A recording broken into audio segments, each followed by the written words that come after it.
So today we're going to do a pick a card. I haven't done that on my channel yet. And so I'm pretty excited. And this is how we're going to do it. I have 3 piles and I'm going to let you just take a moment.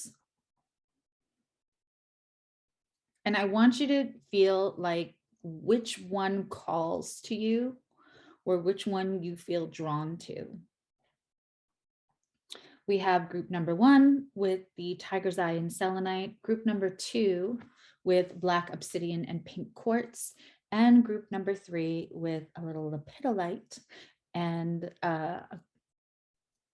moss rock.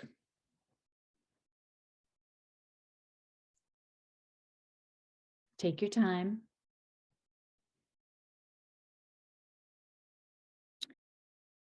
So what I want to look at today in these 3 readings, in these 3 groups, in this pick a card, is I'm going to do like a mini Celtic cross and see what seems to be the biggest challenge for relationships. What's the biggest root cause? What's the most recent cause?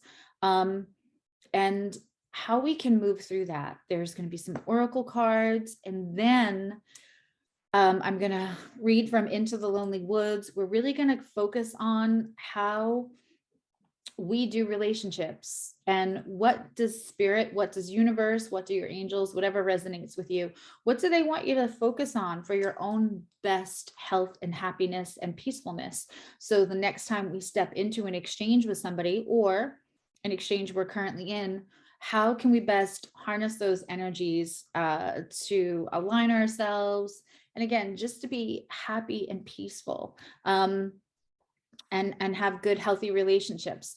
Then after we look at that, I actually drew a few cards to see what may be coming next in love. And so everything is going to be timestamped, and I'm very excited. So I will see you all in your readings.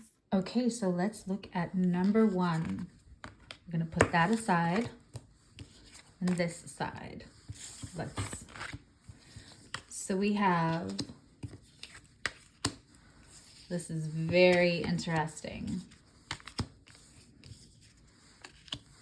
Ooh, beautiful 2 of Cups there. Okay, so let's get into this. So what we're finding group number 1 is that we have the Queen of Cups in reverse.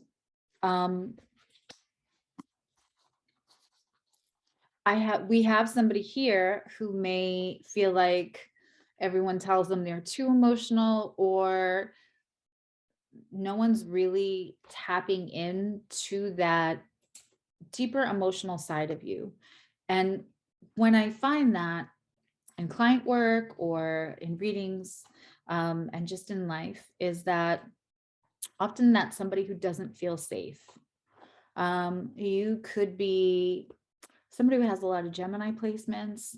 You could be somebody who has a little Capricorn placement here and there, like maybe a Capricorn moon, which is deeply nostalgic, and actually feels very responsible for family and loves deeply, finds a lot of joy in the deep connections, but also wants to be very pragmatic. What we have crossing that is a Knight of Wands. Group number 1, you'll know this reading is for you if you're somebody who's waiting for somebody to come around and just light you up. It's the kind of thing where you don't really maybe want to be unattached, or you may not want to be single, but you're also not going to settle. Not even a little bit. So with the Knight of Wands crossing the Queen of Cups in reverse, we also could have somebody who thinks that who they've chosen in the past didn't work out, or wasn't good for them, or wasn't healthy. You may have heard a lot in your life, like you should not be allowed to choose people, or you have like the worst taste in men, or people distrust. You may have been somebody who, like the minute you start to form an attachment to somebody, friends or family are coming along and being like, you know, so this will be a disaster because that's how yours end up. And I think with all the growth that you've done, group number one, that you may have blocked out a lot of those voices. And if you're doing that, I'm really proud of you. But you're still waiting for somebody to come over and just light it all on fire. You don't want to be over emotional in the wrong way, but you also need passion. You also need, you want to and not a have to.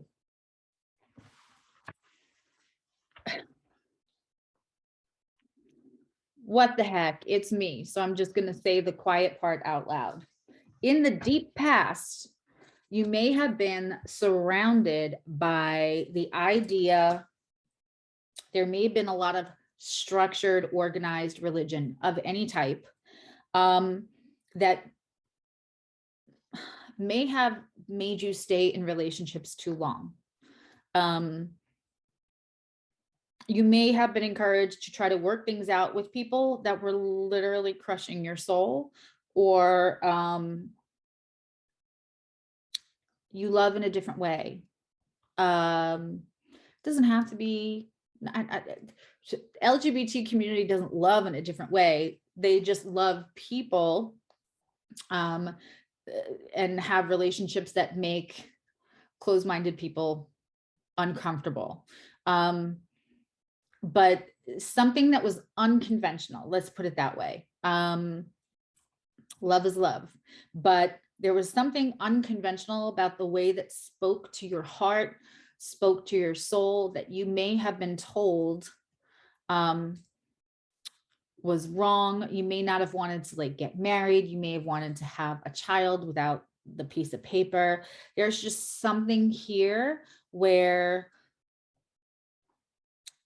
the challenge was either in you having to fight so hard for the relationship itself that it formed kind of an unhealthy crazy glue. In other words, if other people were saying like, this is not what a relationship should look like, this person isn't good for you, why aren't you getting married, why are you having a child, whatever it is for group number one, it's going to be something a little different for each of you. What it did was, even as simple as, oh, you're going to pick wrong again, it formed crazy glue between you and these people or person that came into your life.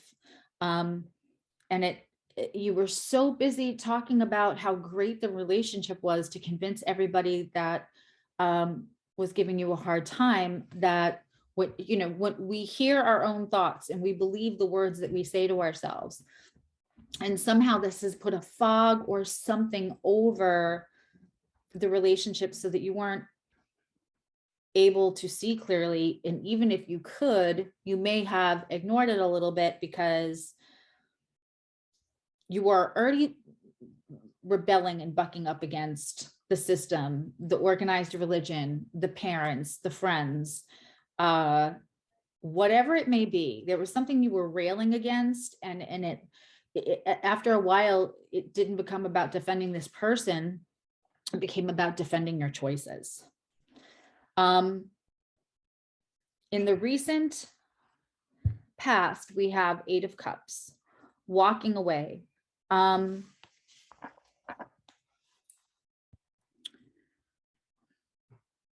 I feel like at some point there may have been so many voices in your head about what's good for you and what's not good for you and what you should look like, and possibly even listening to like, we all know those, watch, I'm going to get canceled for this. We all know those like YouTube channels or social media people, kind of like newer versions of the rules. Remember the rules from like forever ago? If you're Gen Z, you might not know about the rules, and good for you. But it's dogma and BS about how you're supposed to act, how you're supposed to be, what men want, those kind of things, what women are looking for. Just all of these kind of unhealthy things that convince you that you should be something different And that is why you're having relationship issues. This has possibly made you continue to get into to things that look great, but don't turn out as well. And so then you got to a point, rather than staying too long, you're walking away from something that still has a little something, but you're just like, the bells are going off. You're starting to listen to, more recently, I feel like you're starting to listen to the red flags. And this makes sense for me for Queen of Cups in reverse as the main issue, because you may have gotten to a point where you're like, when I let my heart pick, it doesn't turn out well. And I'm tired of picking people and getting excited and feeling things and thinking of like, if this is it, then I don't know what, if this isn't it, I don't know what is, because it feels so good. And I want to say this to you, and this came up in a client session the other day. You know, sometimes we're hard on ourselves and think, how did I not see that? What's wrong with me? How am I so damaged that I didn't see it or I didn't want to see it? And I just want to put up the option for you. Sometimes that's true to a little degree, but sometimes it's what we're shown. Sometimes people don't show us that.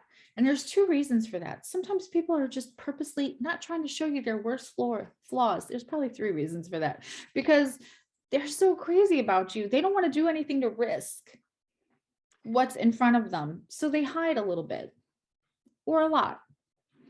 Some people are just deceitful, right? Shady. And sometimes you can make somebody feel so safe that you don't trigger those worst parts of them.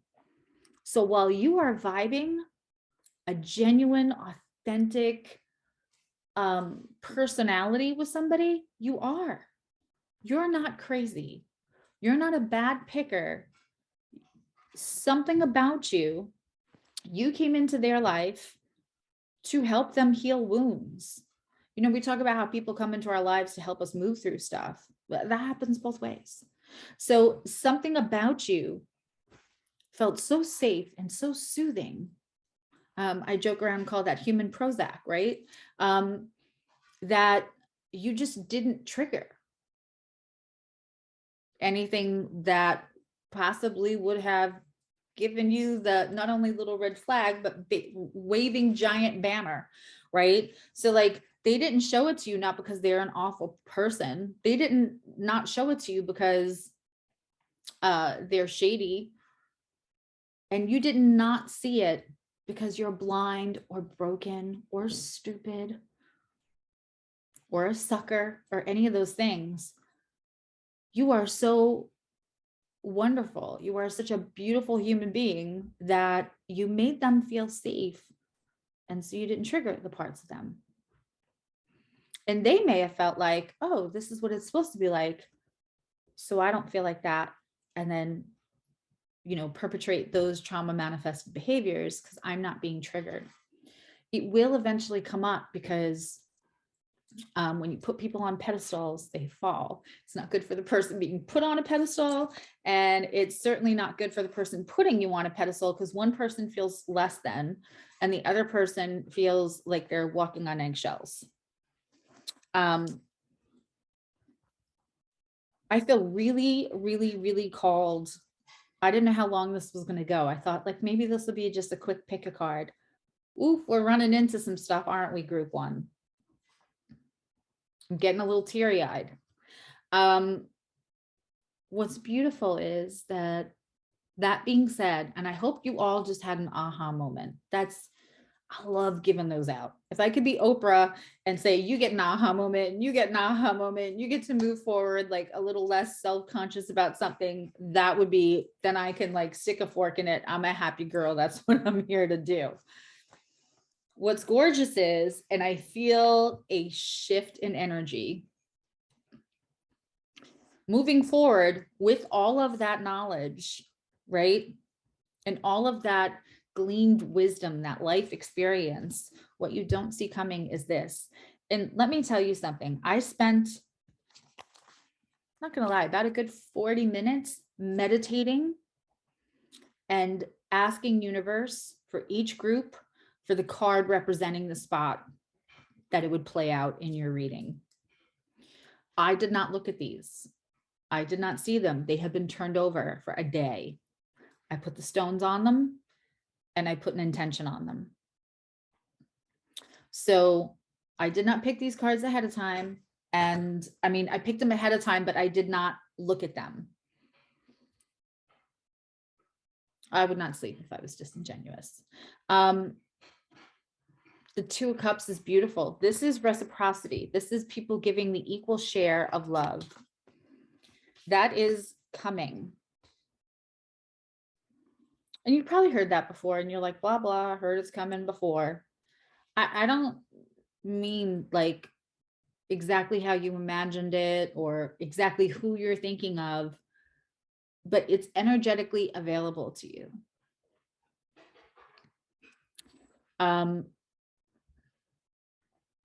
Stop punishing yourself and don't look too much about what it's going to look like. So I wanted to look into what wound we could look into nourishing and accepting and loving about ourselves to help us move forward, right, into a new, healthier version of ourselves so we can have a new, healthier version of what a relationship looks like. And the card comes up with sharing shame. I love a good oracle card. I mean, if we didn't just talk about the shame of I always pick wrong, how didn't I see that? The shame and dogma of whatever organized conventional structure crazy glued you to somebody unhealthy because you were defending yourself. When I share my deepest pain, I give myself permission to be. If this is your first time with me, you don't know this, but I have a kind of F shame just vibe because I believe in that. I believe that shame is the most useless and harmful emotion, and it's used to kind of control, and it often makes us feel bad for exactly who we are because it doesn't fit the perception of what somebody else is more comfortable with us being. And that healing is just learning to accept or fall in love with the parts of us we're taught to be shamed about and to hate about ourselves. When you own things that people used to make you feel shameful about, it takes the power away. When you own things that other people would prefer that you feel shameful about, and that's the verbiage on that is kind of important, it takes the power away from them to control you, and to but provide an environment where you may make less healthy choices for yourself because you're worried about staying out of the shame circle. If you know, you know. What can you lean into? We have abracadabra. That's all about manifestation. And the other thing is understanding the greatness of how much to not feel small. We just talked about not putting people on pedestals because then we feel smaller than them when we put them on a pedestal, and they eventually going to fall down and go boom, because nobody can stay on a pedestal forever. It puts undue pressure on both people. Abracadabra is a card about understanding that we are universe. And this isn't just my spiritual hooey, or as friend used to say, woo-woo. Go watch Neil deGrasse Tyson, who I just adore. Super genius quantum physicist, and he will explain to you that everything that we are made of as humans is exactly what the universe is made out of. We are as powerful as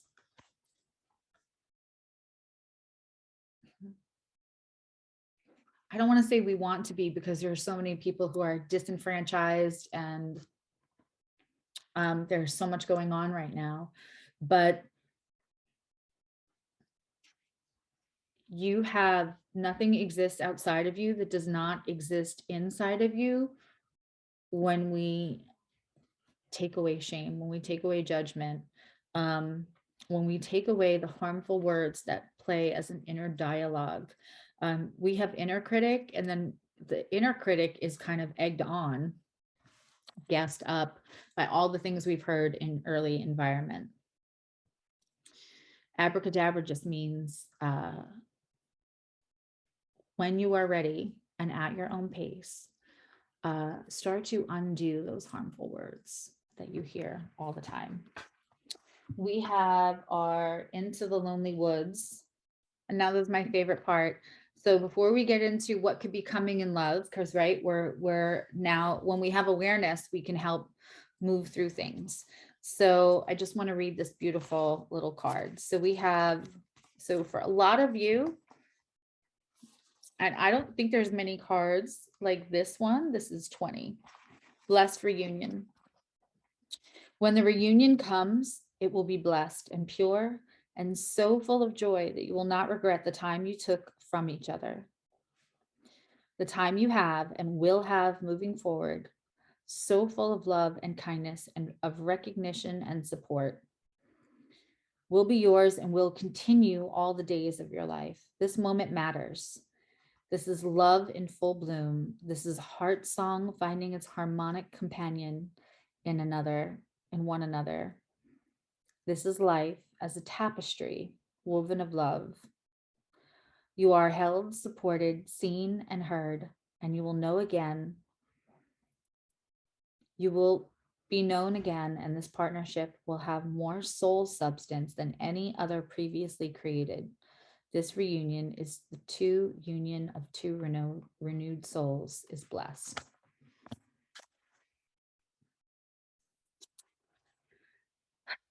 Do you see the arc of this journey, group number one? The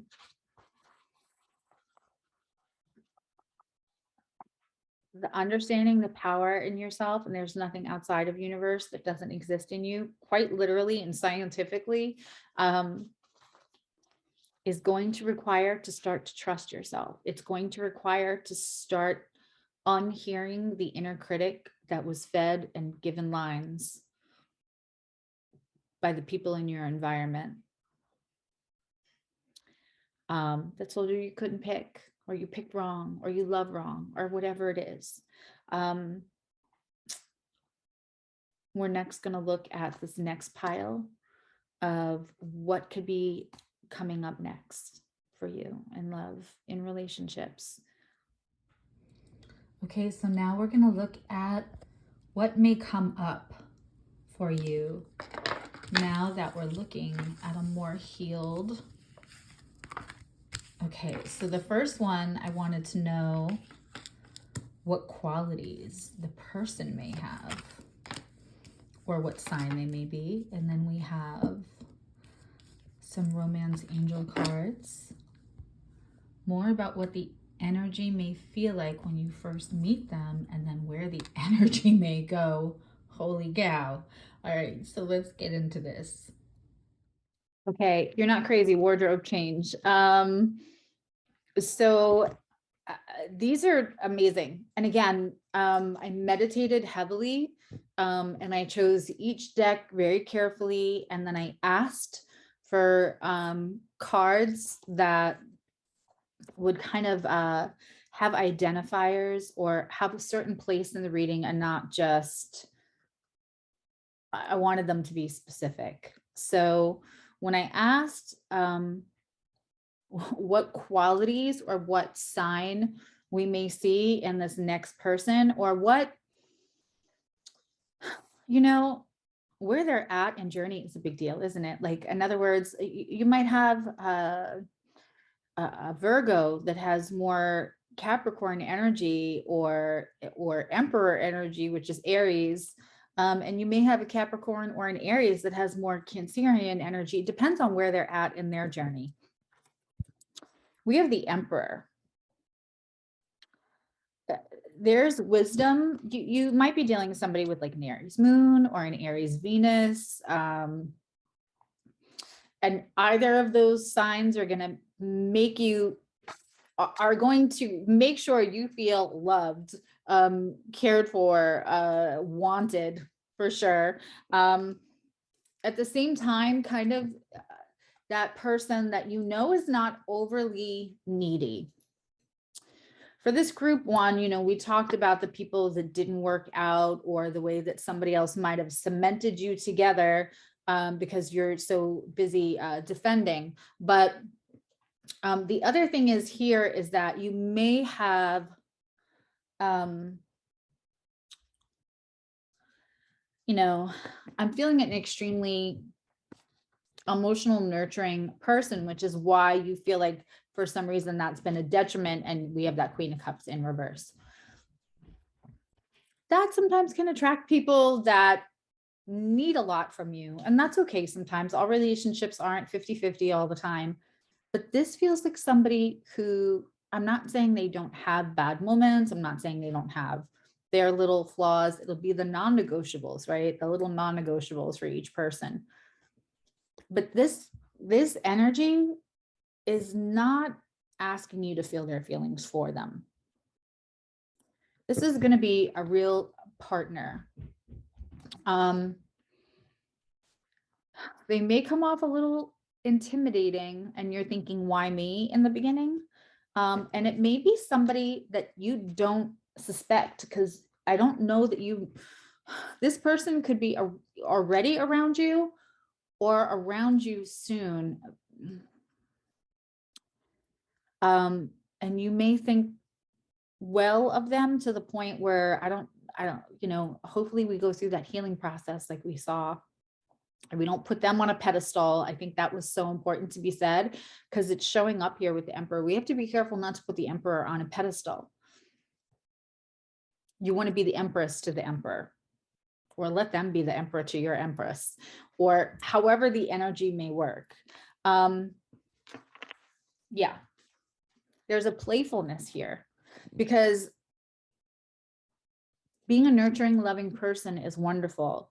What I also find, being somebody who had to work really hard on their own boundaries, is when you are that nurturing, almost mothering energy. And as a Cancer, we can, my mom used to call it bringing home the broken birds. We can sometimes attract people, and we're all little broken birds in some ways. It's just that some people outwardly show it and some people keep it really well hidden. However,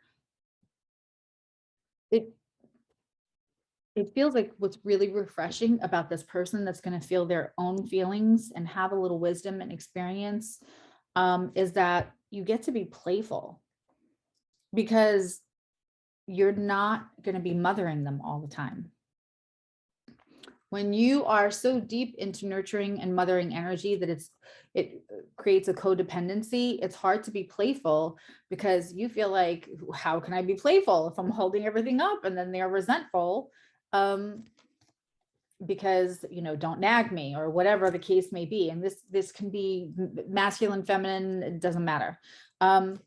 You're actually going to get playfulness without feeling like it's immaturity coming up in this relationship, and let go of control issues.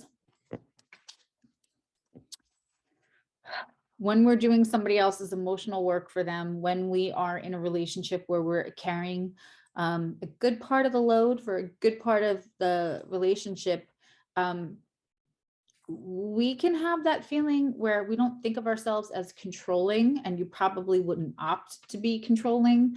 And you may have even heard early on in life that, like, you know, you should have somebody make your decisions for you. So you don't even entertain the idea that you're controlling, because who are you to be controlling things? But it could be more of like, if I let this one thing go, everything's going to fall. Like, if I don't do it, who will? And that can turn into control issues that we acclimate so slowly to that we're not even aware of. And that's what I'm feeling here. What the energy may feel like when you first encounter this person is the hangman. It may feel stuck. They may feel like they're not emotionally available, or there may be an obstacle. It's to create more enlightenment. It's to create something. You know, when we see the hangman and Gemma from Gemstones Tarot, often she just, I think we're like-minded in a lot of ways. She's so lovely though. But she has a way of turning a phrase that I just love. I mean, I guess it's her Pisces energy, but she just, when she speaks, it's like poetry, but she, you know, it's often we're put in hangman because universe is working out something better for us. And if they didn't create that obstacle, we would be running full speed ahead with scissors, right? There's something that just has to be moved out of the way. So I have a feeling when you meet this person, you're not going to think, oh my God, that's the person, for a couple of reasons. It may actually, there may be varying factors, but woof, this is the other thing that confirms this for me. So that is why the hangman energy, because this is the better thing. But also this Lover's card, this is, I don't think that you're going to see this person coming. I don't know that they're your regular type. I don't even think that anybody else might pick them out for you, but I like it. They actually bring balance in a way that you may have to acclimate to. And that may be part of the little bit of the hiccup or the delay with that we see with the hangman here, because it just could be getting used to acclimating to someone who doesn't ask so much of you. If you feel less necessary, you also may feel a little less secure. This feels like a huge message to bring group number one. If you are used to being really necessary and pivotal to that other person's existence, healing, peace, whatever, when you have somebody that actually manages their own emotions and does their own emotional labor,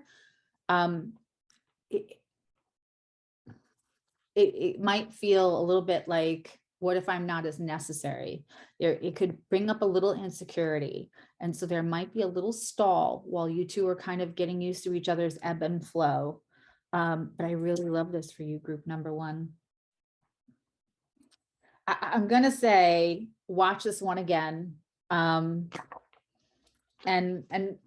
please like and share. And if you feel called to another number, or you want to cross watch another number, you know, feel free to. All right. Thanks, group number one. Group number two with the black obsidian and the pink quartz. Let's take a look. So we're going to put all of these aside. These are for later. Let's look at what kind of energies we're working with here. So we have the Queen of Wands wanting to be passionate about somebody. Ooh, and the King of Wands wanting somebody that's equal in fire. Wow. Okay.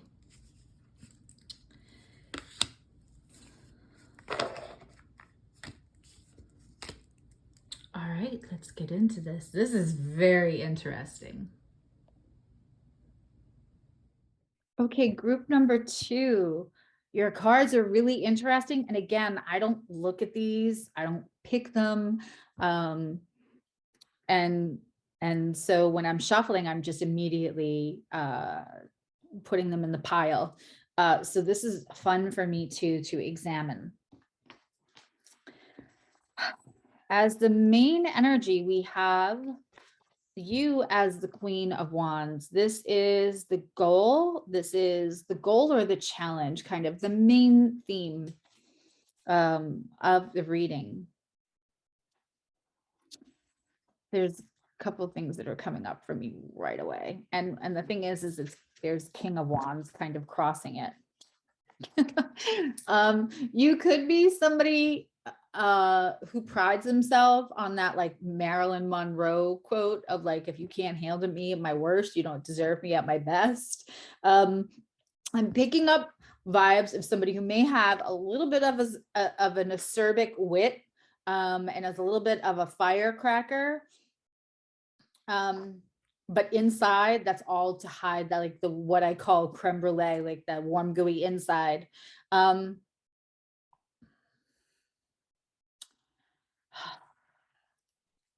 feel like there may be group two is really feeling about like two different groups of group two. We can section it off to like group 2A and group 2B. Group 2A, I want to say that you may have struggled off and on in your life in general with people misinterpreting your you may be having a little bit of RBF. I think you're a warm, passionate, lovely person. I don't know if everybody gets the warmth off of you right away. But like, you're a ride or die friend. You're a ride or die person. But because you're not like overly mushy or overly this or overly that, people not only misunderstand you, but they're intimidated. If you've been told that you're intimidating by potential partners, by people who don't dare to be potential partners, and just in general, this is probably then you pick the right group. So part 2A, it may feel like you need somebody that's just as confident and just as like, I'm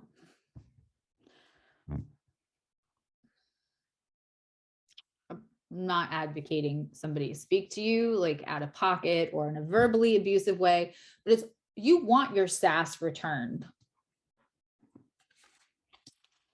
I'm getting a clear picture, and I keep giggling because it reminds me of somebody, one of my friends, but I keep getting this clear picture of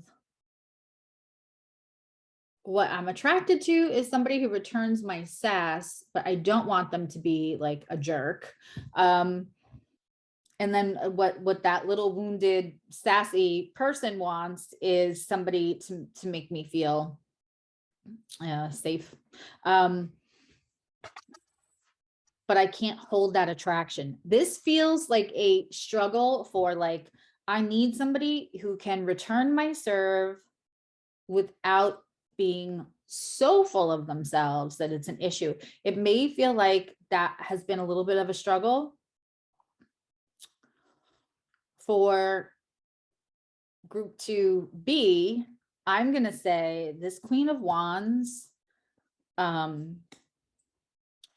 is so feisty that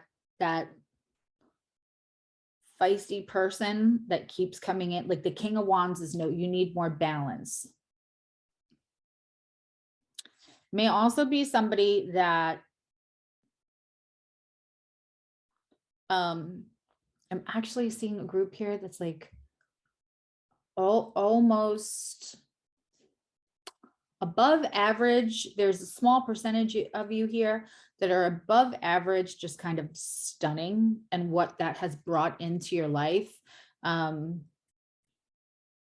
Maybe been problematic, or you may get chased by,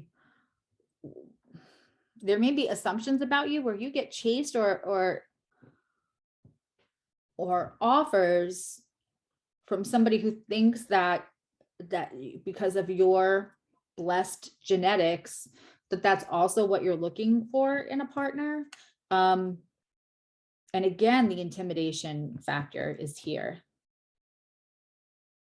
It's like, it may feel for you that like what you actually need in a counterpart is such a specific Venn diagram of like, can't be too cocky, need to be confident enough to stand next to me and not think that I'm flirting with everybody in the room. There's some jealousy issues coming up here where it's like, I want to be consumed by somebody, and I want somebody confident enough to stand next to, and if it's not aesthetics, then it's just personality. But I don't want somebody possessive.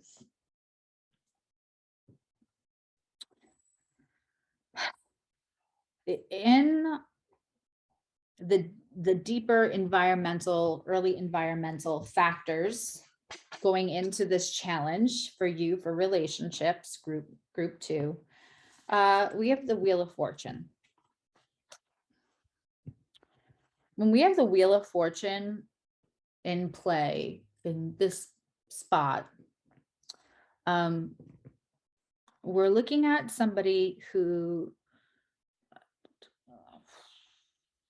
sometimes can have, I'm getting 7 of Cups here from this Wheel of Fortune.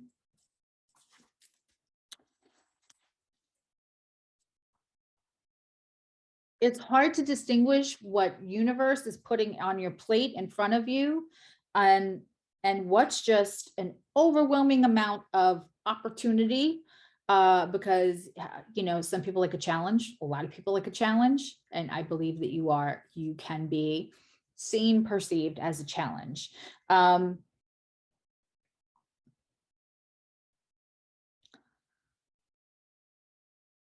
Yeah, there's so much coming up with this reading. It's crazy. And it does seem like different little groups within the whole group too.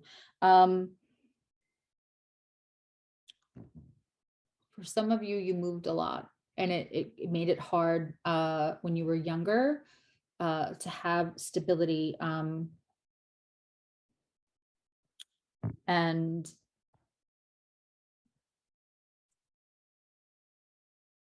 because of jealousy, possessiveness, and things like that, whenever distance became an issue, it became an issue in relationships.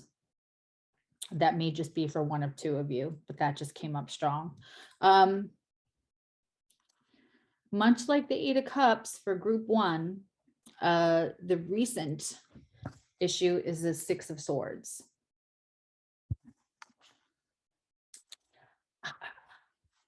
I'm feeling an influx for group 2 of like, you may be somebody who gets approached a lot, because there's something about, and I always say this about like Leo, and which would be represented by the Queen of Wands, and Scorpio.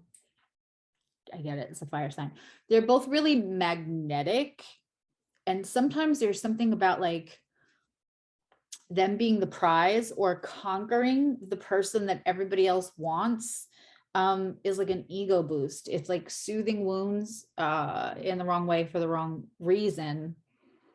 But somebody looking to do that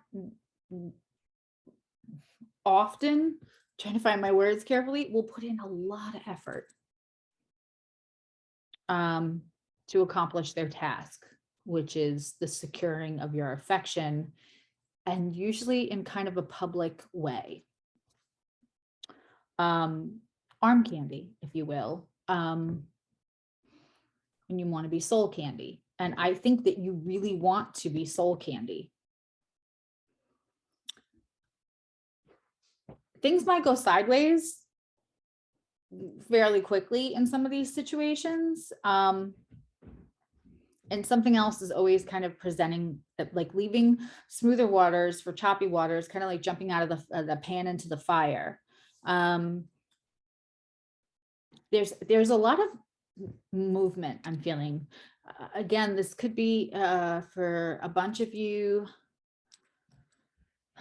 feeling like the relationships can be meaningful or impactful or really passionate or like whirlwind, I want to say. But maybe not as not holding some of the longevity that you would like them to. I'm also getting a clear message of people giving you a headache. Like in the beginning, it's like a little flattering, but then it becomes like a headache. Like, and that is where I get the like resting bitch face, kind of like, can you stop? I don't need that much. Have you ever been watching a movie with somebody and like you can tell they're watching you instead of the movie? And it's like, it feels weird. It feels, sometimes it is too much. It feels like you may have gotten smothered and been like annoyed. This is real. The energy that you may not see is that we have the high priestess.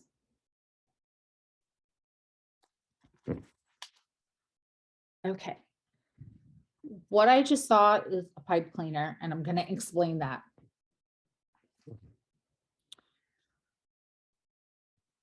Because these relationships maybe have been so intense, or like whatever issue was them was like big. I don't feel like these are small energies. I feel like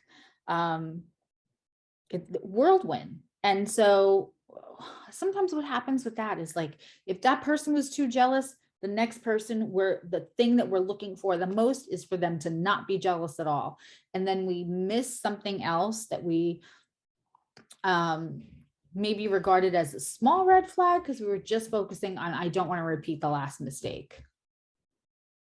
And if you're somebody who's done this, then you know.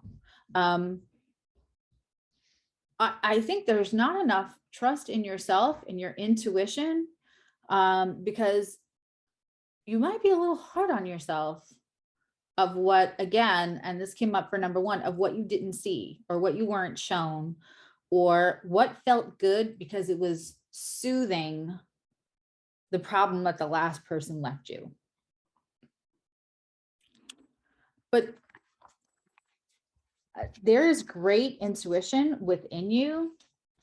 It's trusting. And especially if, you know, there has been like moving a lot, or if there's been relationships that you thought that started so good.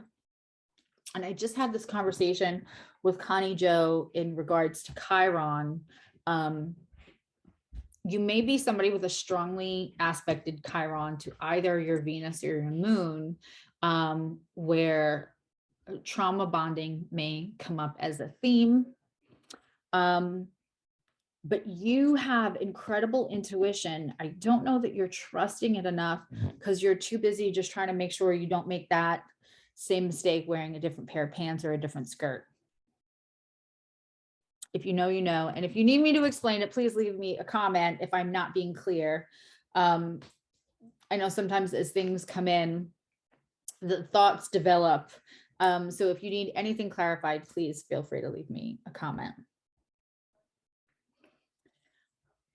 I think it, you know, and again, to bring up Connie Joe, we just got finished doing the transits for June. We did a live together, which was a lot of fun.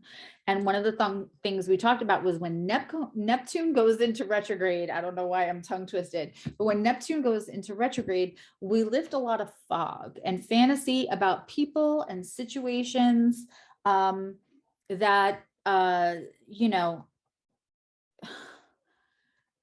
sometimes leave us feeling like we can't see as clearly.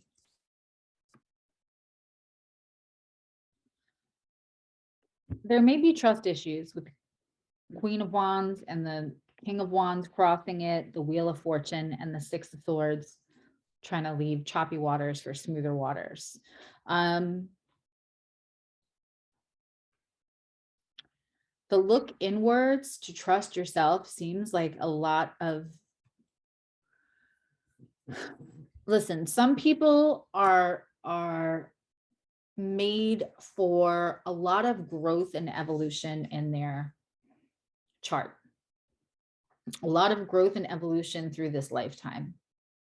And when they don't stay the same, when they actually glean and extract the development through each of their situation, including some trauma, they will outgrow people more quickly than they would actually like to. If they could heal the stuff or grow without also growing out of relationships, I think that they would prefer that. But again, when we have this Six of Swords as a recent challenge that keeps this repeating itself, because we're looking at cycles, right? It means focusing on the thing that was going on with that person, and feeling like this just makes you less stable. It's not that you're less stable, it's that your growth game is strong.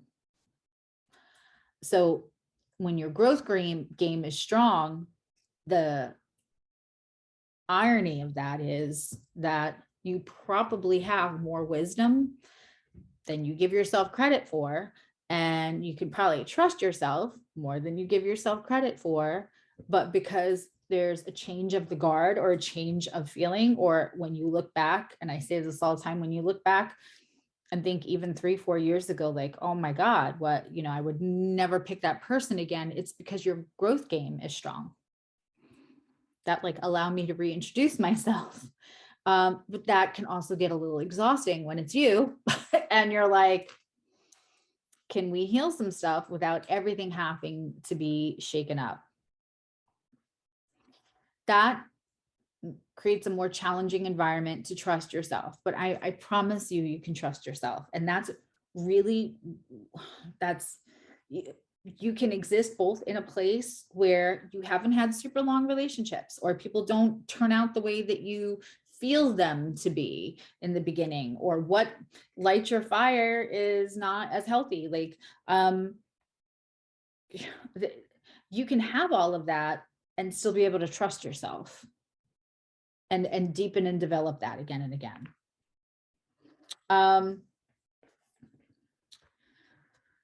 The thing that we're looking at to really kind of navigate through this is rewiring the nervous system. I find my strength in surviving the traumas. I love this. It's so, and again, I didn't pick these cards to go together.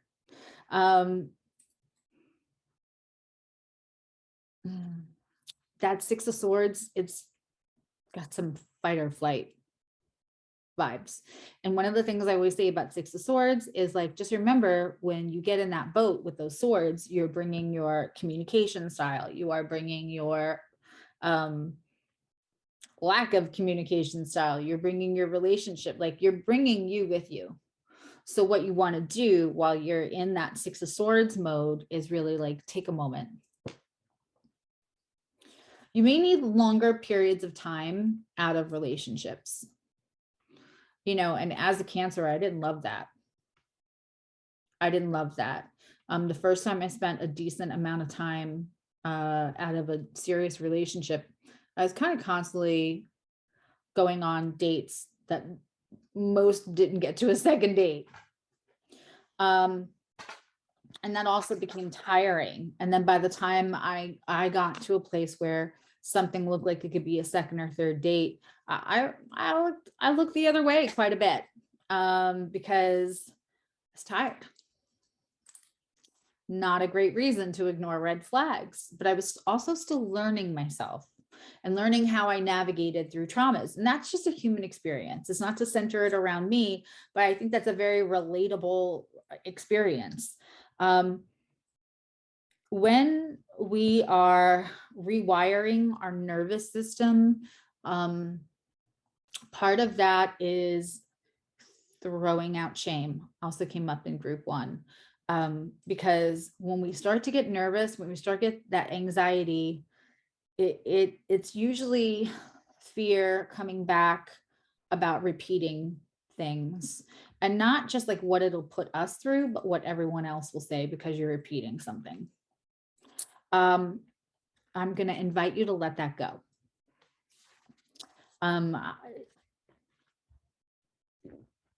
When we have things change, when we feel that there's any kind of unstable behaviors or what could be perceived as like a non-steady person, or something's always happening with you.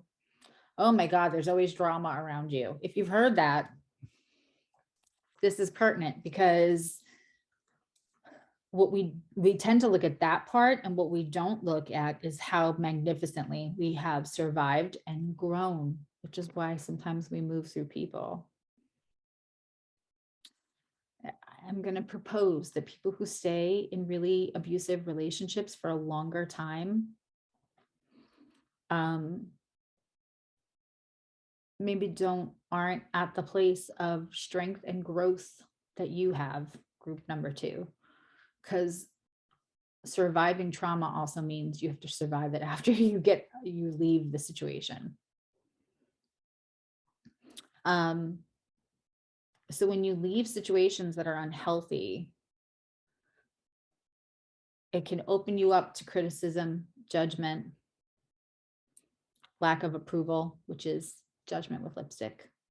And that's all rooted in shame and F shame. How about focus on how you survived your trauma? How about focus on the fact that you have coping skills, one way or the other, that got you through it? And through it is the key phrase there. You didn't stay. We all know somebody who's in a relationship where it's so hard for them to move through it that they just acclimate. And sometimes that's to abuse and other things. You're not doing that. And so that should be the focus on how you triumphed, the skills that you've now acquired through that. Because quite frankly, almost everybody has trauma. It's how you're going to handle it is going to, and perception and social constructs and all of that need to play a far less bigger role in all of this. Change of seasons. Again, when we grow, when we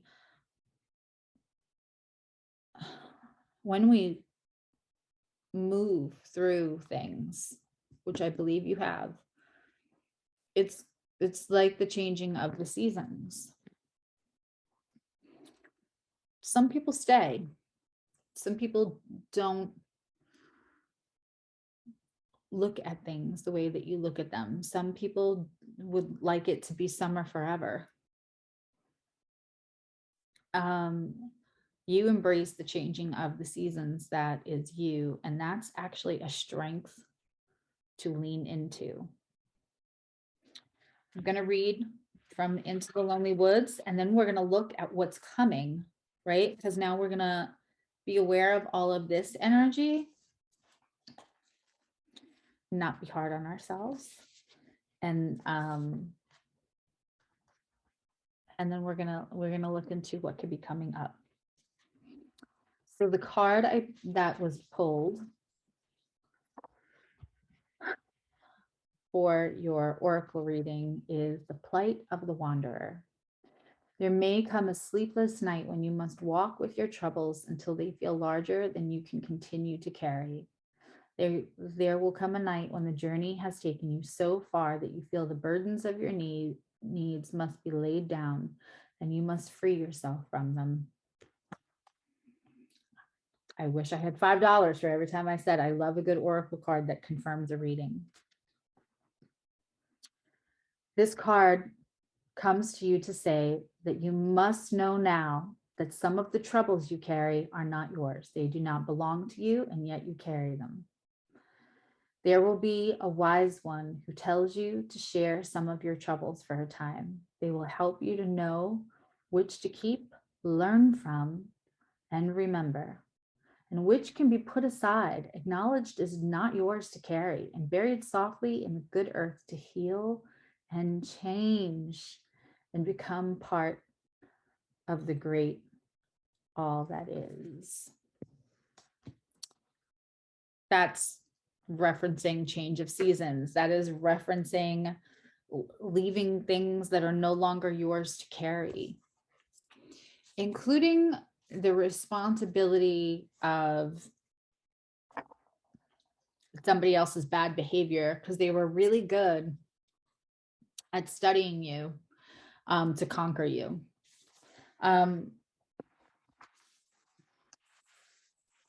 This was very deep, number 2. I mean, they all tend to be pretty deep, but this was, you know, I kind of love a direct person. Those tend to be my friends.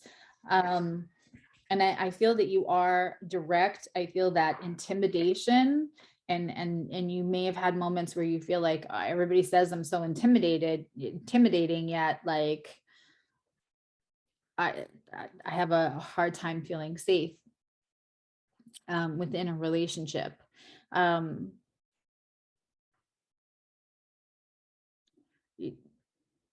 Remember that saying about I'm not intimidating, they are intimidated. If somebody finds you intimidating, maybe it's on little red flag. Now, let's look at what's coming up. Okay, group number 2. Let's see what is coming. Wow. We're not doing reversals. Woo! Wow. Okay, let's get into this. Well, that's a big old woof. It's funny because, you know, pick a cards isn't something I do that often, but again, I spent a lot of time picking these cards through meditation and trusting. It's a little nerve-wracking because I'm always worried, like, you know, I'm picking from like 7, 8 different decks to make each card have a very specific meaning. And you know, there's a little part of me that's always worried that like, what if this just doesn't line up? It lined up. So let's have a look at what sign this may be. So the first card out is about maybe to tell us something about this new person coming in. Let me show you that we have the 5 of Pentacles. So, you know, the 5 of Pentacles is, I see 5 of Pentacles in 2 different ways. It could be somebody who's suffering that refuses to acknowledge the shelter or help available to them, which is behind them, right? It can also be that whatever that structure is that looks like sanctuary in a conventional, that is more harmful than being out on their own. In a modern sense, it could be the ghosting term, but I don't think what's coming in is good. It's not starting ghosting. So I want to take a look at this and let's just look at what the actual so we have Taurus. You could be dealing with Taurus or somebody who's got Mercury in Taurus, which means they will be actually very affectionate. And when they speak to you, some people are able to make us feel touched just with their words. And that's what Mercury and Taurus can feel like. It's a little slow. But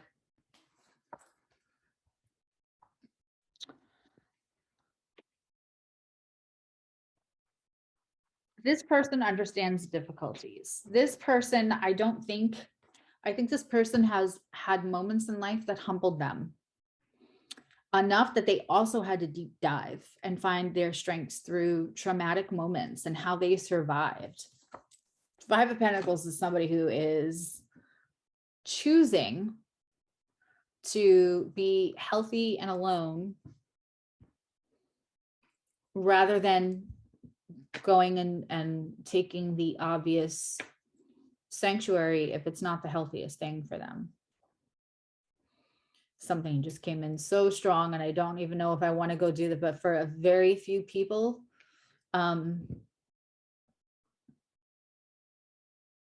you may be dealing with somebody who's in recovery and they may have spent some time in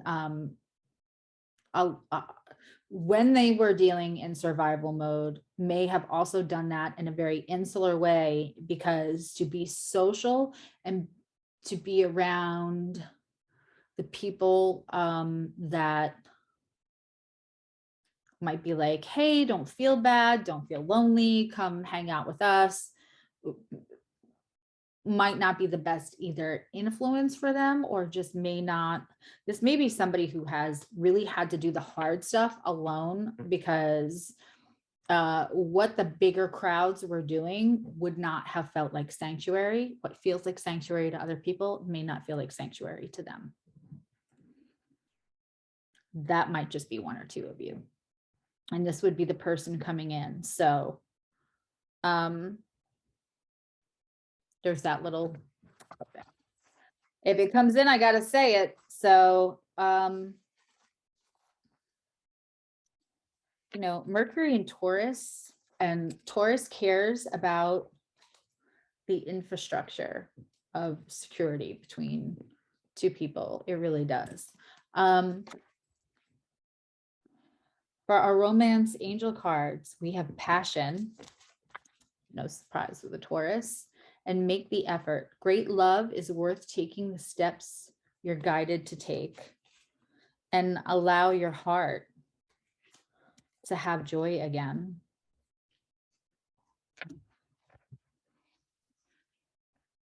How this relationship might start off is the Ace of Fire, Ace of Wands.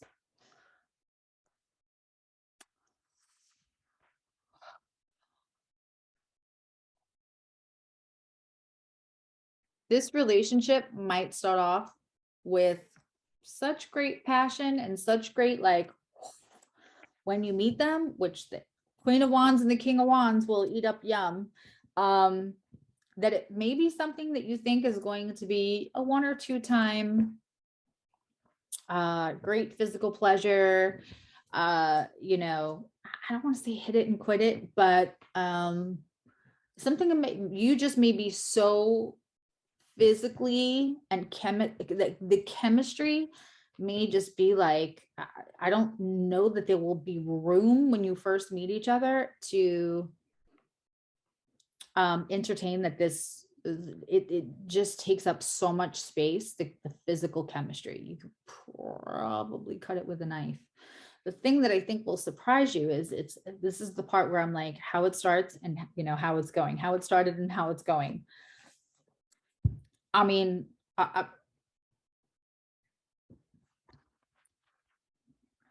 healing for both of you. The funny thing is I think it's gonna start out and you might both think that this is just gonna be like really incredible sex or really incredible physical, you know, you might be distracted. There might be so much good conversation and so much depth, but in the beginning, you literally might be distracted by, like, I'm trying to hear the words coming out of your mouth, but oh my God. I mean, group number 2, not so shabby for something to start off that hot and end up in healing. I mean, sign me up. That, I mean, that is a great, and so I don't know that this person's going to chase you. I don't know if they're going to make the grand gestures at first, but I don't think there'll be a lot that has to be said. It's almost like you'll be able to feel this attraction in the silence, which is going to be a nice, for some of you, that's going to be a really nice break from, that's just too much. Watch the movie, not me. It'll just be there and it'll be mutual. And that's very nice. Woo. I mean, it's starting off with the Ace of Wands and ending with the Star.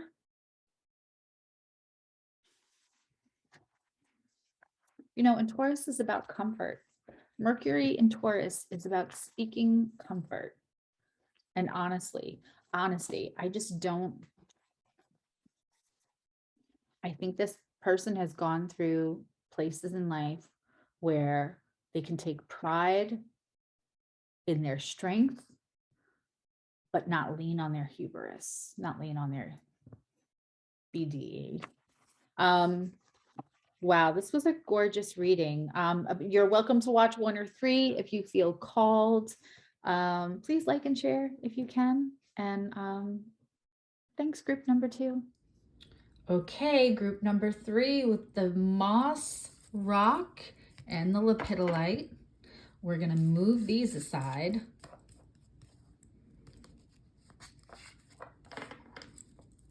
And turn these over.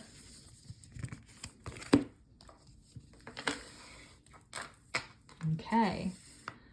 Ooh, Page of Cups with the Four of Pentacles. Oh, yeah.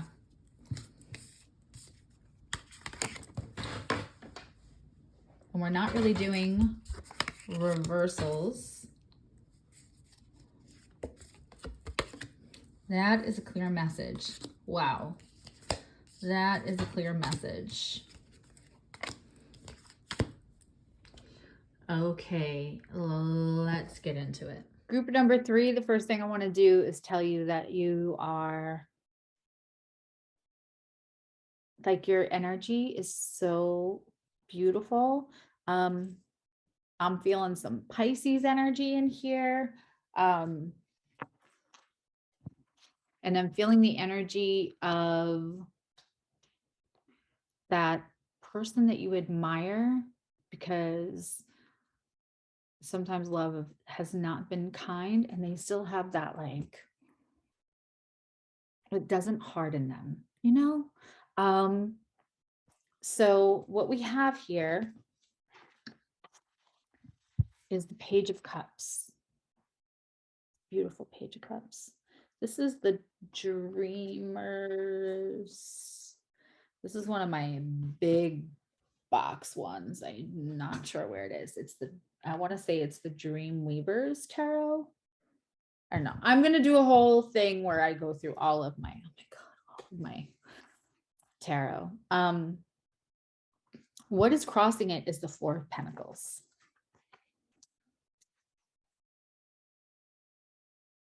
Four of Pentacles is often attachment. It's that, like, but I don't want to let it go, but it's so beautiful, but it's mine.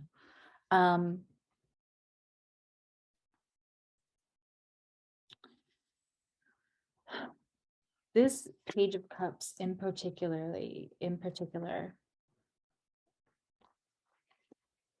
often we see Page of Cups as the page offering the cup with the fish in it to someone.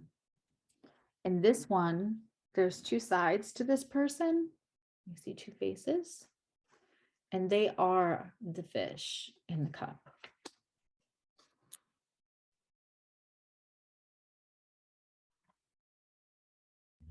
There's something you carry with you that keeps you from offering yourself or thinking that you are only a small offering. This may be for you if you see yourself as someone who maybe doesn't have as much to offer as the next person. Now, I feel a great big, just, I want to stick a spoon to you energy, but I'm not sure that you recognize. Ooh.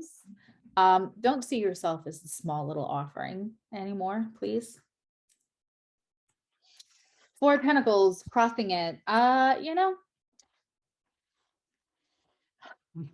it depends on the other cards around the Four of Pentacles. Sometimes I refer to that as like the, you know, mind, down, down, down, Daffy Duck.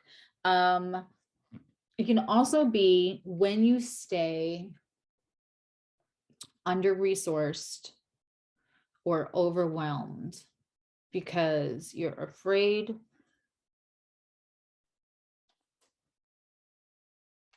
that you might be too much, or you might feel disposable.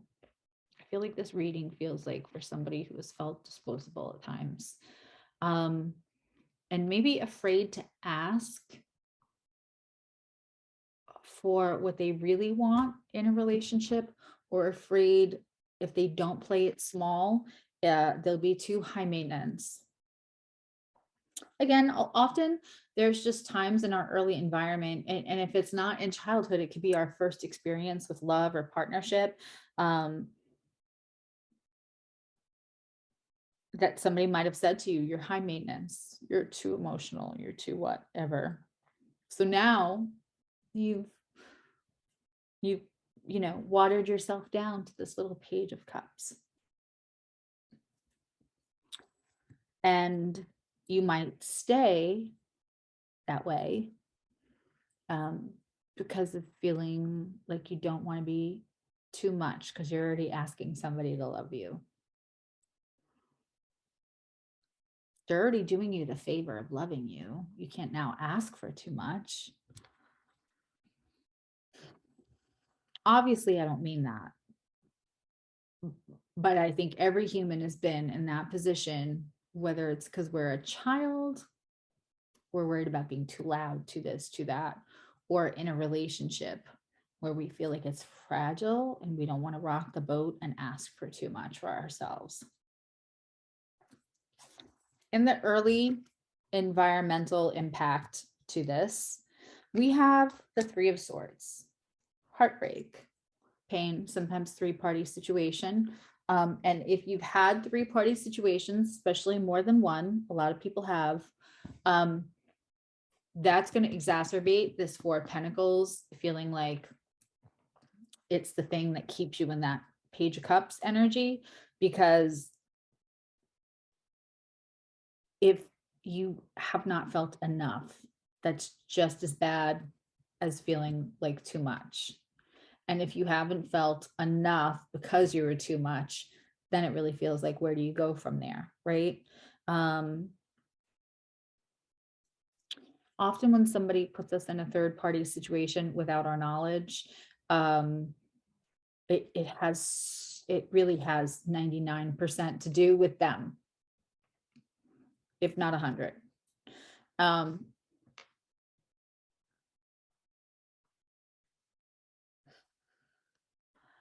It hurts, and it makes us feel like, especially if the other party was chosen, it can really, that disposable feeling comes up. This is just, there's some kind of group friendship. Also, Three of Cups with the Three of Swords is, again, third party. For just a couple of you, the third party was a friend, and there was double betrayal. For others of you, it could feel like in group situations, you're feeling like odd man out. And I'm telling you, those just are not your people. I just posted something on my Instagram not too long ago that said, like, if you felt like you've never fit in, maybe it's because you're supposed to be somebody who like changes the world. You're not supposed to fit into the world that exists. You're supposed to change the world so less people feel like they don't fit in. I feel like this is you. Not sure if you know it yet, but you will. Because in the energy that's coming up, we have this gorgeous creature. One of my favorite cards in the deck, Queen of Pentacles.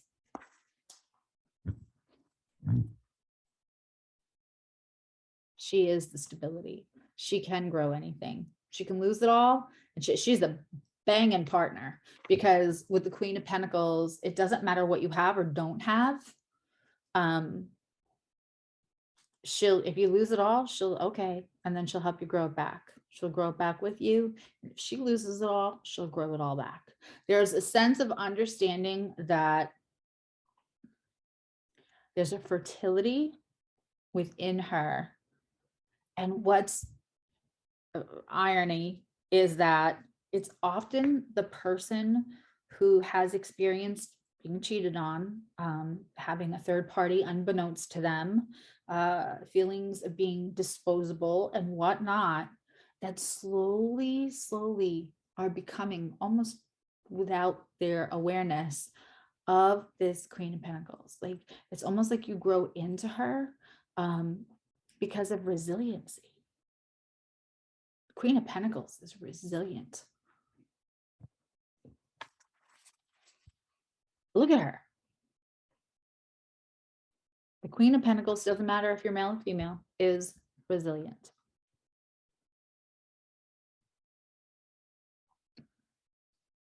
What you don't see is that you already are her.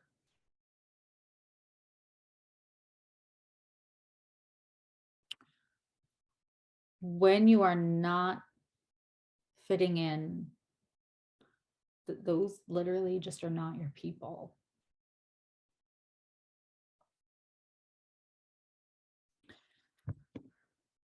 There's, again, if somebody is dishonest with you and puts you in a third party situation, we don't have to make them the villain of all villains, but certainly that's about them, not about you. There's a shift to where that becomes the awareness instead of feeling disposable, which puts the blame on you. That just is changing everything for you, group 3. Balancing the brain. I can be and do all at once. You can be both somebody who has experienced third-party relationships, being left for someone else, which is really painful, but it happens. And also being this incredibly strong person who has so much, I mean, the Queen of Pentacles is a richly layered, lovely human. I call her my mini Empress, actually.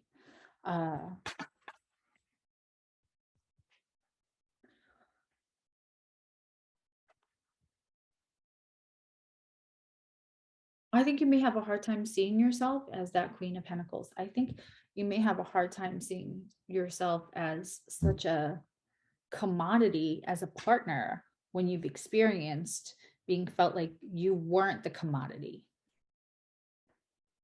I know that makes sense for the people it's meant to make sense to.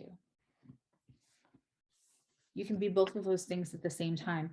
The experience you've had with other people's unhealed version of themselves does not create your character. I'm going to say that again. The experience that you have had in relationships with people who were unhealed version of themselves doesn't create your character.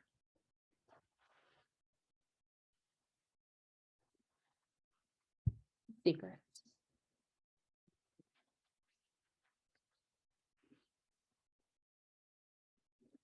There's, third party situations, especially when, you're the one who finds out in a painful way that you were in one and you didn't realize it, is all about secrets.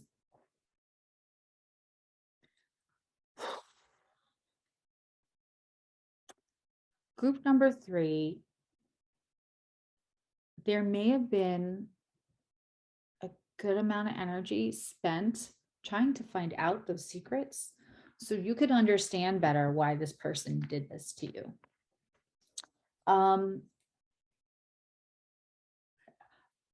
For a few of it, it's almost borderline obsession with feeling like if I can find out what they were keeping from me, somehow that holds a key. When we walk around looking for that, right, with all these keys hanging off of us, the focus is on the wrong thing. It's almost like I can feel you walking around with knots and anxiety. And every time you actually go looking for the secrets, because you feel like somehow that's going to like release something, or like you'll feel better if you know, because the problem is when we're lied to, it makes us feel stupid. It sucks to not trust somebody else. It super sucks not to trust yourself. How didn't I know? It makes us feel stupid. It is what it is, right?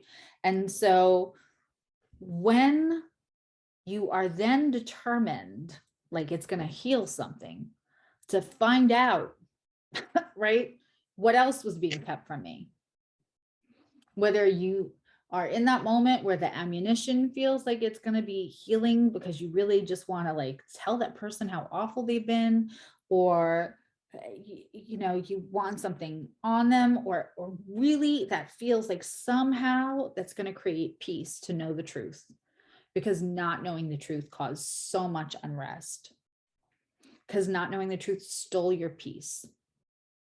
And so there can be a lot of energy going to find out about the truth. But the problem is we are spending energy on somebody else's free will. And if we think we found a truth, we probably only have pieces of the truth. And then we have to rely on the same person that lied to us to confirm or deny.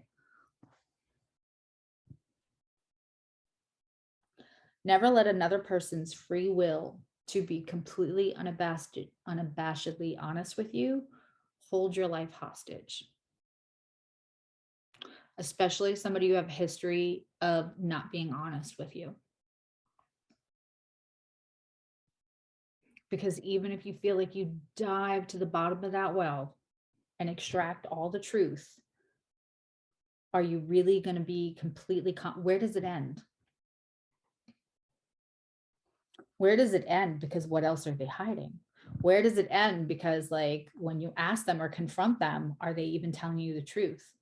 And the apologies, then if they apologize to you or try to repair it after a while, you feel like, well, I need to know the truth. We're going to have all truth.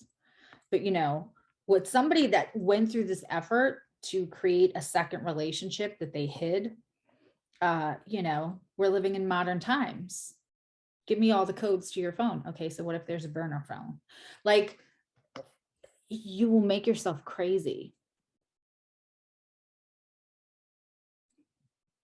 You don't try to, the energy to uncover secrets, group number 3, is not going to bring you peace. The peace is understanding that you are her.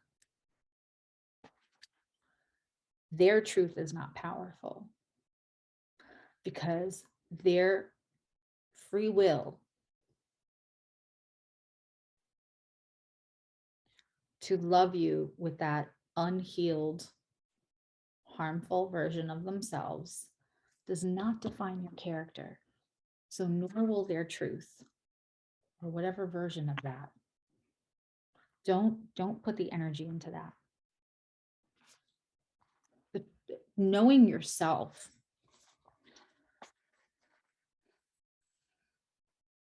walking into the realization that you are the Queen of Pentacles, regardless of what they did, is the power, not uncovering real truth. And it makes sense. I get it. What if the dishonesty stole your peace, then will honesty restore it? But when you're relying on another person's free will and their version of healed to restore that peace, it's a endless cycle.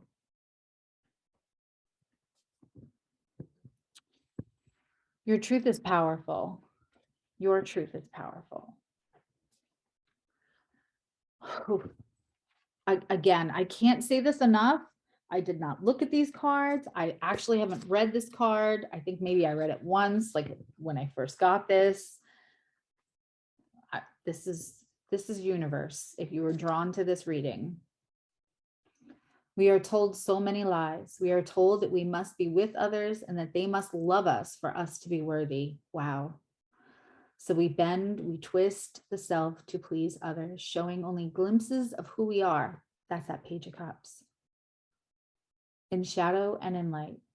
We never fully step out of the light to see who is drawn to the form we most truly are. Start by unbending and deepening the love of your own ways. Queen of Pentacles. Start with untwisting and cease to speak words that appease others and offend your soul.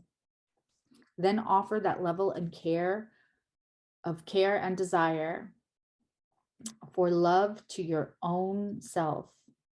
What would you become if you already loved who you are? What would you become? How would it reflect your next exchange with another person in a romantic relationship if you knew who you were? This, not the Page of Cups, this. That's in the spot of the energy that you're unaware of. Yo, I thought 1 and 2 were deep. All right, now we're going to look at what could be coming next now that we are aware of these energies and we have kind of tools, right? And awareness to move forward. Moving forward, what energies are available to us in relationships?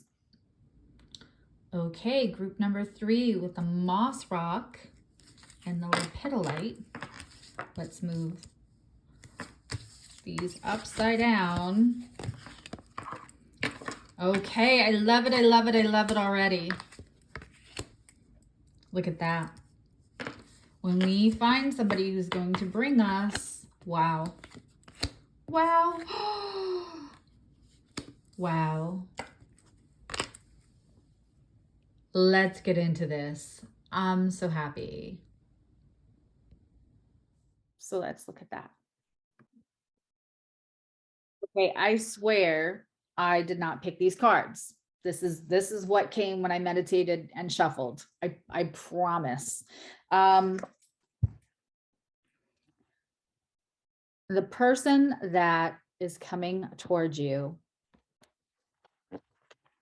not going to put you in a 3-party situation, not going to cause you more pain. And in fact, I believe actually they're going to start to heal it. It's going to be slow though. So when I still have it on the table, it means that like the pain can still exist. This is not pretending energy. This is someone who doesn't ask you to pretend that you're perfect, that you're breezy. I'm getting a lot of that breezy. You know, if the other person that was in that 3rd party seemed fun or sexy or whatever, and you are more, you have heightened awareness of how deep or emotional that you can be, you may have been told at some point, again, that you were too much or not enough. This person isn't going to ask you to be breezy if you're still nursing that heartache, which of course, why wouldn't you be? Slow and steady is how we heal things. So let's 78 cards. Some of them I know off the top of my head. Saturn and Libra. What rules, right? In the last relationships, you may have been given like, this is your part, this is what you're supposed to do. And when you don't do that, that's why, of course, I have to stray. This person is not going to put bullshit rules on partnerships. Saturn in Libra in reverse is taking off the things about rules and relationships that feel oppressive, that feels like when you break the rules of how this relationship is supposed to go, there's discipline, there's consequences, like a 3rd person. Just so much stuff that you were fed. This person is not gonna bring that energy. Flirt, and I gotta tell you, all these romantic angel cards, I don't use them all that often. They're not all positive. So like I didn't choose these because they were guaranteed to look good. Flirt and romantic feelings. Your feelings are real and worth expressing, not Page of Cups. Extend your lighthearted energy to others. Again, I'm feeling that for a few of you, you may have gotten lost in that quest for the truth to restore your peace. And it may have felt like a while since you could not have that. It's almost like it became its own 3rd party. Like every time you've either tried to rekindle with that person, if they offered you an apology and it felt like a good way to redeem yourself because of value, or even when you're in encountering a new person, it may have felt like that you were breezy, that you were trying to be breezy. At the same time, you're looking up and down for any of those same flags. While you're trying to be breezy, because you want to make sure you don't feel like, you want to feel like the fun one, not the one that can be walked away from. There's some kind of garbage that you were fed as an excuse for why they did what they did. And this is going to start to undo as this person comes in.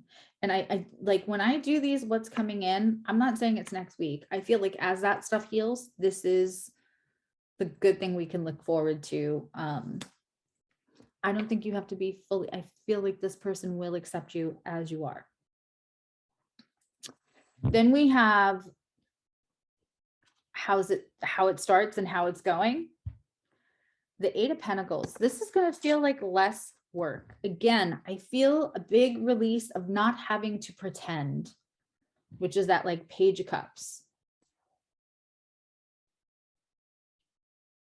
I don't think, yeah, you know what that means. I don't feel like you're going to have to pretend. And so that's going to feel like a whole lot less work. And little by little, you can become more you and really not worry if it's the wrong thing that would make somebody else look for another person to fill some void that you're leaving in just being you. That is really beautiful. And then God, I love this for how it's going, what potential it has. Transformation, especially this death card. I love a good death card. Hell, it's Scorpio, right? So, and I'm feeling a lot of water energy for number 3, which is funny because Lepedilite is anti-anxiety. And the moss rock is also kind of anti-anxiety. So I thought, maybe that there would be, and there's some swords going on here, right? But like that maybe there would be more swords energy in this reading for one reason or another. Because anxiety is normally thoughts. Gorgeous, gorgeous, gorgeous death card. What blooms, right? I mean, how perfect is this for this reading? What will bloom from that empty space that you thought was about you and it was really about somebody else?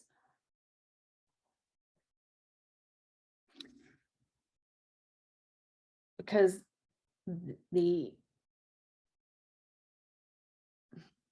grief that we can feel in a third party situation that leaves us out in the cold is devastating.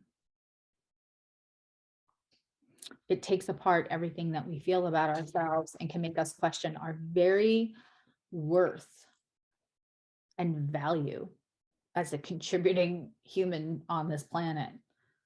I mean, it really can. And so to rebloom from that place, to heal wounds, to not have it feel like constant work where you're constantly watching what you're saying, what you're doing. Am I wearing the right thing? Am I flirting the right way? Ooh.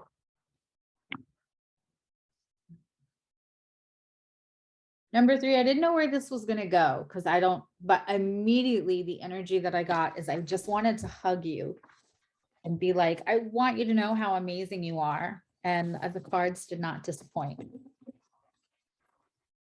Thank you so much for watching this. I would love a like and a share if you feel so called. And leave me a comment about what else you want to see for Pick a Card. And if you want to watch 1 or 2, you can. Thanks, group number 3. I love you. Know you love you.